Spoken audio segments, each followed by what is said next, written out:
ఈ మొక్కని miracle plant అంటారు లేదా మదర్ ఆఫ్ థౌజండ్స్ అని అంటారు. హలో, నా పేరు కార్తికేయన్. నేను చూపిస్తాను ప్రకృతిలో ఉన్న వింతల్ని. ఈ ప్లాంట్ చూడడానికే కాదు, తినడానికి కూడా చాలా టేస్టీగా ఉంటుంది. మెడిసినల్ యూజెస్ ఉంటాయి, గార్డెన్ యూజెస్ ఉంటాయి అండ్ చాలా రకాల యూజెస్ ఉంటాయి ఈ ప్లాంట్ గురించి మనం డీటెయిల్గా తెలుసుకుందాం. తెలుగులో దీన్ని రణపాల మొక్క అంటారు. ఇవే రణపాల యొక్క ఫ్లవర్స్ అన్నమాట. ఎక్కడ చూపిస్తున్నాను? ఇవే రణపాల యొక్క ఫ్లవర్స్ అన్నమాట. దీని శాస్త్రీయ నామం, సైంటిఫిక్ నేమ్ వచ్చేసరికి బ్రయోఫిలం పిన్నెటా. దీన్ని రీసెంట్గా బ్రయోఫిలం పిన్నెటా నుంచి క్యాలన్కోయి పిన్నెటంకి మార్చేశారనమాట. సో వీటి లీవ్స్ అబ్జర్వ్ చేయండి, చాలా గట్టిగా ఉంటాయి అనమాట, సాఫ్ట్గా ఉండవు. ఇవి బ్రేక్ చేస్తే సౌండ్ కూడా వస్తాయి అనమాట.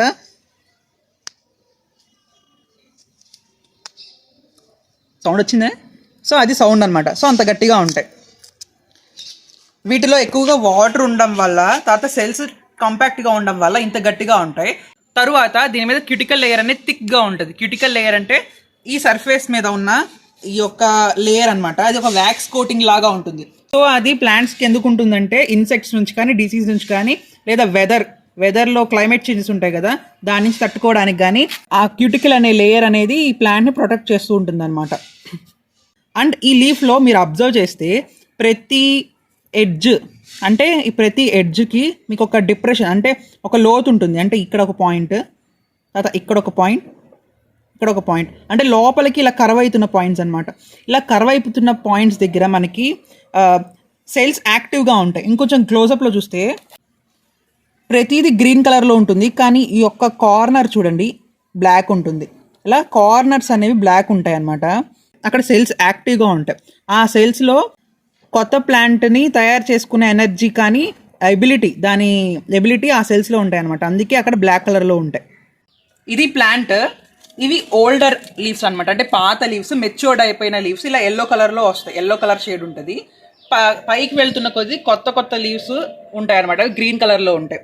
సో ఈ మధ్యస్థంగా ఉన్న లీఫ్ కానీ, లేకపోతే పాత లీవ్స్ కానీ ఏమవుతాయంటే ఇలా ఊడిపోయి కింద పడిపోతాయి. ఇలా రాలి ఇలా కింద పడిపోతాయి అనమాట. చూసారా ఇక్కడ ఇవి ఎన్ని ఉన్నాయో? ఇవి చూసారా? ఇవి పాత లీవ్స్ అనమాట, పాత ఆకులు. సో ఇది కొన్ని పాత లీఫ్, ఇంకా మొక్క నుంచి వేరు పడలేదన్నమాట. నేను ఇప్పుడు ఇది కట్ చేసి చూపిస్తాను. ఇది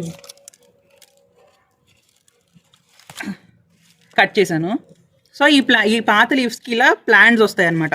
ఈ ప్లాంట్స్ అబ్జర్వ్ చేస్తే ఎడ్జెస్ ఆఫ్ ద లీఫ్ ఉంటాయి, చూసారా? Edges and corner of the sharpness, ఆ స్పాట్స్లో కొత్త లీవ్స్ అనేవి ఇలా వస్తాయి. ఇవి మనం ఇలా వదిలేసాం అనుకోండి, ఇలా చాలా ప్లాంట్స్ అనేవి తయారవుతాయి. ఇలా వదిలేస్తే చాలా ప్లాంట్స్ తయారవుతాయి. ఇది ఇప్పుడు కొత్త లీఫ్. ఇవి చూసారా? చాలా పాత ఆకులు. ఇదిగోండి, చాలా పాత ఆకు ఎండిపోయి కింద పడిపోయింది, కానీ వాటికి చిన్న చిన్న బేబీ ప్లాంట్స్ ఉన్నాయన్నమాట. ఈ లీఫ్ చూడండి, ఈ లీఫ్ కూడా చాలా పాతది, ఎండిపోయింది, కింద పడిపోయింది. ఇలా బేబీ ప్లాంట్స్ అనేవి ఇలా తయారవుతాయి అన్నమాట. ఈ లీఫ్లో ఉన్న ఎనర్జీ కొంచెంగా బేబీ ప్లాంట్కి వెళ్తుంది అనమాట. లీఫ్లో ఉన్న కొంచెం ఎనర్జీ అన్న బేబీ ప్లాంట్కి వెళ్ళడం వల్ల దీని గ్రోత్కి తోడ్పడుతుంది అనమాట, ఈ బేబీ ప్లాంట్ ఎదగడానికి. తర్వాత ఈ బేబీ ప్లాంట్కి కొంచెం రూట్స్ అనేవి డెవలప్ అవుతాయి. రూట్స్ డెవలప్ అయిన తర్వాత నుంచి ఇది ఇండివిజువల్గా గ్రో అవ్వగలదు. ఇప్పుడు దీన్ని సాయిల్లో పెట్టామనుకోండి, ఇలా బ్రేక్ చేసి సాయిల్లో పెట్టడం వల్ల ఇది ఇండివిజువల్ ప్లాంట్గా గ్రో అవ్వగలదు, ఎందుకంటే వాటికి రూట్స్ అనేవి స్టార్ట్ అయిపోయాయి. ఇది ఏజింగ్లో ప్రాసెస్, ఇదేదా సైకిల్లో ఒక ప్రాసెస్ అనేది జరుగుతూ ఉంటుంది. మనకి ఇలా కాదు, కొత్త లీఫ్ నుంచే ప్లాంట్ కావాలంటే కూడా తెప్పించుకోవచ్చు. ఎలాగంటే ఇలా కొత్త లీఫ్ ఉంటుంది కదా, పైన ఫ్రెష్ లీఫ్ కానీ, కింద కొంచెం పెద్ద లీఫ్ కానీ ఇలా కట్ చేసి దీన్ని మనం మట్టి మీద కానీ, సాయిల్ మీద కానీ పెట్టాలన్నమాట. కార్నర్స్లో మనకి ప్లాంట్స్ అనేవి వస్తాయి. రండి మనం సాయిల్లో పెడదాం. ప్రస్తుతానికి ఇక్కడ పెడుతున్నాం, సాయిల్ ఉంది కదా, ఇలా పెట్టి కొంచెం ఇలా మట్టి కూడా వేయాల్సిన అవసరం లేదు, వాటర్ ఉంటే చాలు. వాటర్ తేమ పడిందంటే వీటిలోంచి కొత్త ప్లాంట్స్ వస్తాయి. అండ్ ఇది ఫ్లవరింగ్ అనమాట, ఫ్లవరింగ్ ఆఫ్ ద క్యాలన్కోయి పిన్నెటం ఫ్లవరింగ్ అనమాట. ఈ ఫ్లవరింగ్ చూసారా ఎంత బాగుందో, రెడ్డిష్ కలర్లో బెల్స్లా గంటల్లా ఉన్నాయో.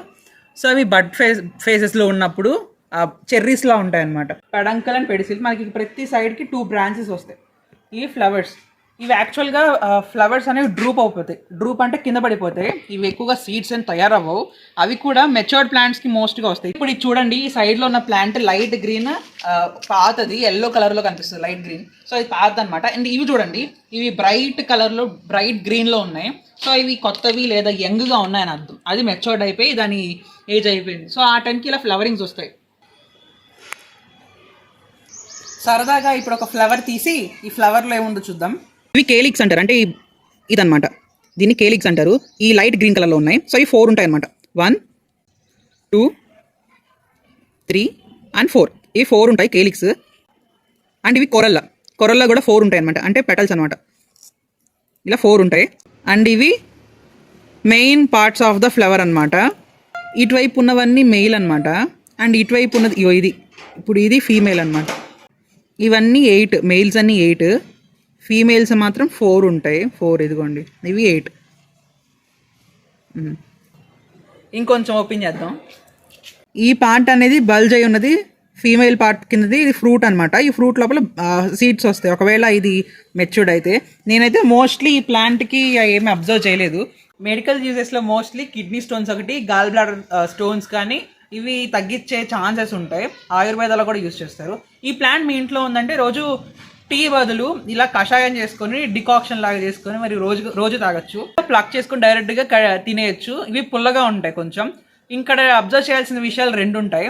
ఒకవేళ ప్లాంట్ అనేది ఫర్టిలైజర్స్ ఎక్కువ ఇచ్చి మంచి మట్టి ఉండి ప్రతిసారి ఉందనుకోండి, అప్పుడు లీవ్స్ అనేవి పుల్లగా ఉంటాయి. లేదా నేల మీద ఉందనుకోండి, లీవ్స్ పుల్లగా ఉంటాయి. అదే మీరు ఫర్టిలైజర్స్ ఏమి వేయకుండా వాటర్ తక్కువ ఇచ్చి అలా వదిలేశారనుకోండి, ప్లాంట్ పెద్దగా అవుతుంది కానీ అవి పుల్లగా ఉండవు అనమాట. పులుపు చాలా తక్కువగా లేదా చప్పగా ఉంటుంది. సో మీనింగ్ ఏంటంటే, పులుపుగా ఉంటే మీనింగ్ దానిలోని బెనిఫిట్స్ ఉన్నాయి, ఆ లీఫ్ పనిచేస్తుంది అని అర్థం. అవి మనం తిన్నా మనకి యూజ్ ఉంటుంది అని అర్థం. చప్పగా ఉన్న లీఫ్లో మనకు అంత న్యూట్రియన్స్ ఏమి లేవని అర్థం. మనం తిన్నా అంతగా డిఫరెన్స్ ఏమి ఉండదు. సో మీరు ప్లాంట్ని ఉంచుకోవడమే కాదు, న్యూట్రియన్స్ ఎక్కువ ఉంటేనే ఆ లీఫ్ మీకు పనిచేస్తుంది.